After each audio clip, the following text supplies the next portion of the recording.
இப்போ மழை நல்லா பேஞ்சிட்ருக்கு. இது வந்து நம்மளோட கூரையை மாற்றி வேஞ்சோம் இல்லையா, வேஞ்சதுக்கப்புறமா ஒருத்தர் கேட்டாங்க உள்ளே மழை தண்ணி கொட்டாதான்னு. இந்த மாதிரி நல்லாவே கொட்டுச்சு.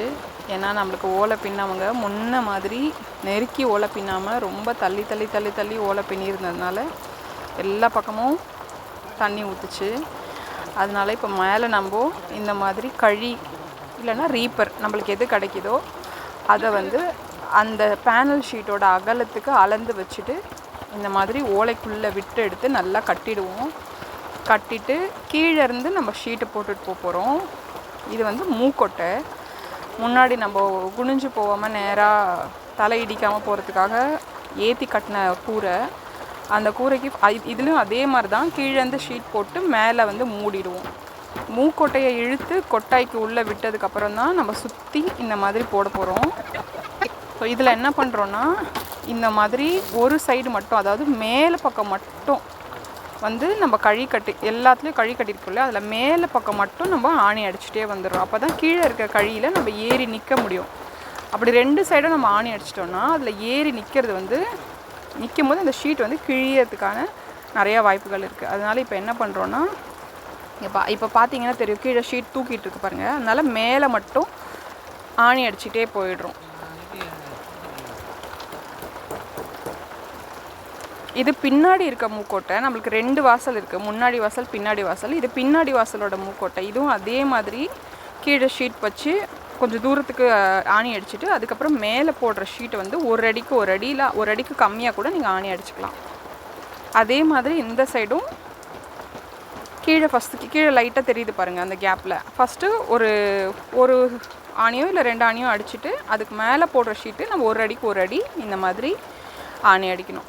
அடிச்சிருக்கு பாருங்கள், இந்த மாதிரி ஒரு அடிக்கு ஒரு அடி ஆணி அடிக்கணும். இப்போ மேலேருந்து போட போகிறோம்.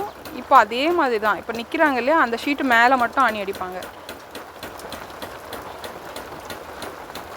அடுத்த ஷீட்டு அதே மாதிரி கீழே வச்சு அதே மாதிரி அந்த நீட்டுக்குமே ஆணி அடிப்பாங்க. இப்போ கீழே இருக்கிற கழி மேலே அவங்களால நிற்க முடியும். வெயிட் போடுறதுனால கழியோட அளவு இருக்கு இல்லையா, அது மாறுது. அதனால இந்த மாதிரி பண்ணும்போது இப்போ இது பின்னாடி பக்கம் பண்ணுறாங்க. அதே மாதிரி இப்போது எல்லா ஷீட்டும் போட்டதுக்கப்புறமா இப்போ அவர் என்ன பண்ணுறாருன்னா இந்த ஃபஸ்ட்டு ஷீட்டோட மேலே முக்காடு மேலே போடுறோம் இல்லையா, அதை எடுத்து வச்சு ஒரு அடிக்கு ஒரு அடி ஆணி அடிக்கிறாரு. அதுக்கப்புறம் என்ன பண்ணிவிடுவார்னா அடுத்த கழிக்கு இறங்கி நின்றுப்பார். இறங்கி நின்றுட்டு மேலே இருக்க ஷீட்டை இழுத்து மேலே வச்சுட்டு, நம்ம ஏற்கனவே இதில் ஆணி அடிச்சிருக்கோம் ஆனால் நெருங்க அடிக்கலை. ஸோ இப்போ என்ன பண்ணுவோன்னா ஒரு அடிக்கு ஒரு அடி கீழே கழியில் நின்று மேலே கழியில் இருக்க ஷீட்டையும் இழுத்து வச்சு ஒரு அடிக்கு ஒரு அடி நல்லா நெருக்கமாக ஆணி போடுறாரு.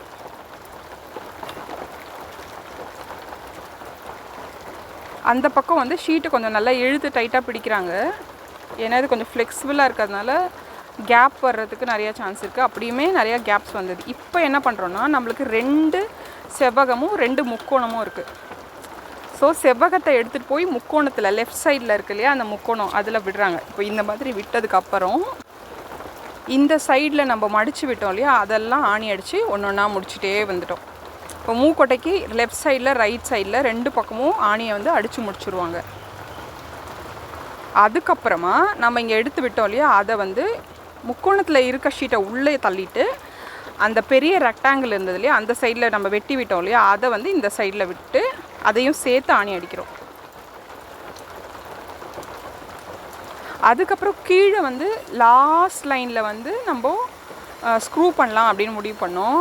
அதனால நம்ம குட்டி வந்து நான் ஸ்க்ரூ பண்ணுறேன்னு ரொம்ப ஆர்வமாக இருந்ததுனால அப்பாவோட கைடன்ஸோட ஒரு ஸ்க்ரூவாக போடுறாங்க. எங்கெல்லாம் நம்மளுக்கு கழி மீதி வெளியே தெரியுதோ அதிலெல்லாம் ஸ்க்ரூ போடுறாங்க. அப்போ ஷீட் வந்து ரொம்ப ஆடாமல் இருக்கும். காற்றுல படப்படன்னு அடிச்சிட்டு இருந்தது. ஸோ அந்த அடிச்சிட்டு இருந்த ஷீட்டெல்லாம் கொஞ்சம் இழுத்து வச்சு இந்த மாதிரி ஸ்க்ரூ பண்ணாங்க. ஆணி அடிக்கிறத விடவே ஸ்க்ரூ வந்து கொஞ்சம் வேகமாக போச்சு. ஏதாச்சும் தப்பு பண்ணாலும் என்ன பண்ண முடிஞ்சதுன்னா ரிவர்ஸ் போட்டு ஈஸியாக அந்த ஸ்க்ரூ வெளியே எடுக்க முடிஞ்சுது. ஸோ சில இடம் தப்பு பண்ணும் போது ஆணி அடிச்சுருந்தா நம்ம கலட்டும் போது ஷீட் கிழிஞ்சுது, அந்த பிரச்சனைலாம் இருந்தது. ஸோ ஸ்க்ரூ வாஷர் போடும் போது ஈஸியாகவும் இருந்தது. ஸோ அதை ரீஒர்க் பண்ணுறதும் கஷ்டமாக இல்லை.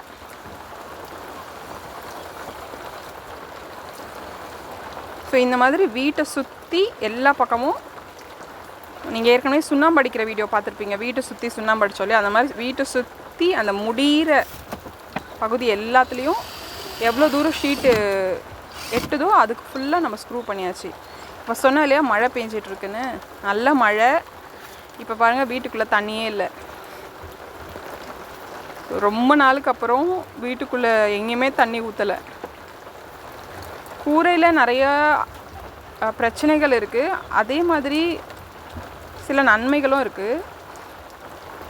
வயல் அடிச்சிருந்தப்போ உள்ளே நம்மளுக்கு சத்தமோ இல்லை வெயிலோ அதிகமாக கேட்கவே, சவுண்டும் கேட்காது, வெயிலும் அதிகமாக தெரியாது. ஆனால் இப்போ வெறும் ஓலை, அதுவும் வந்து ரொம்ப தூரமாக ஓலை போட்டதுனால கொஞ்சம் கஷ்டமாகவே தான் இருந்தது. ஆனால் இந்த பேனல் ஷீட் போட்டதுக்கப்புறம் கொஞ்சம் வெயில் கம்மியாக தெரியுது, வெளிச்சமும் வந்து நம்மளுக்கு சில ஓட்டைகள் தெரியுது இல்லையா கூரையில், ஸோ அது வழியாக நம்மளுக்கு வெளிச்சமும் உள்ளே வருது. ஸோ இதோட நம்ம கூரை ரெடி பண்ணது வீடியோ முடியுது. உங்களுக்கு ஹெல்ப்ஃபுல்லாக இருந்திருக்கும்னு நினைக்கிறேன். இது மொத்தமாக வந்து ஒரு 65 kg ஆஃப் பேனல் ஷீட் எங்களுக்கு தேவைப்பட்டது. நன்றி, வணக்கம்.